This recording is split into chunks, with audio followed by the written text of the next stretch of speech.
Hi guys. இன்றைக்கி இந்த வீடியோவில் என்ன பார்க்க போகிறோம் அப்படின்னு பார்த்தீங்கன்னா, வண்டி எடுக்கிறதுக்கு முன்னாடி டிரைவராக இருந்தப்போ கூட காலையில் 8-9 மணிக்கு லாகின் பண்ணிவிட்டு நைட்டு 10 மணினா வீட்டுக்கு போய் படுத்து தூங்கிடுறோம். 20 25 சம்பளம் வாங்குகிறோம், போய் தூங்கிடுறோம். அப்போ அவ்வளோக்கா ஒன்றும் பெருசாக தெரியல. நம்ம ஒரு வண்டி எடுத்து நைட்டும் பகலும் ஓட்டுறோம். அப்படி இருந்துமே எதையோ நினச்சி யோசிச்சுக்கிட்டே இருக்கோம்.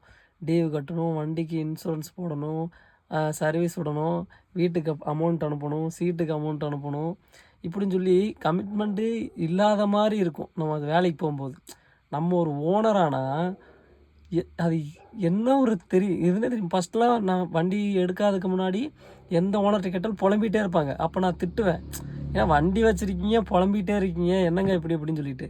ஆனால் இப்போ நான் வண்டி எடுத்ததுக்கப்புறம் தான் தெரியுது. இப்போ மணி எத்தனை தெரியுமா?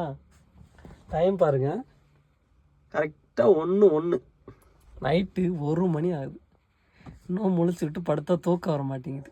10ஆம் தேதி டியூ எப்படி கட்ட போகிறோன்னு நினச்சி ஒரே கன்ஃபியூஷனில் உட்காந்துருக்கேன். அப்போ அவங்கவுங்களுக்கு ஒரு கமிட்மெண்ட் வந்தால், அதாவது அவங்கவுங்களோட கமிட்மெண்ட் வந்தால் தான் நமக்கு அது என்ன பிரச்சனைன்னு தெரியுது. அதனால் என்ன சொல்ல வரேன்னா, யாரையுமே டக்குன்னு ஜட்ஜ் பண்ணாதீங்க.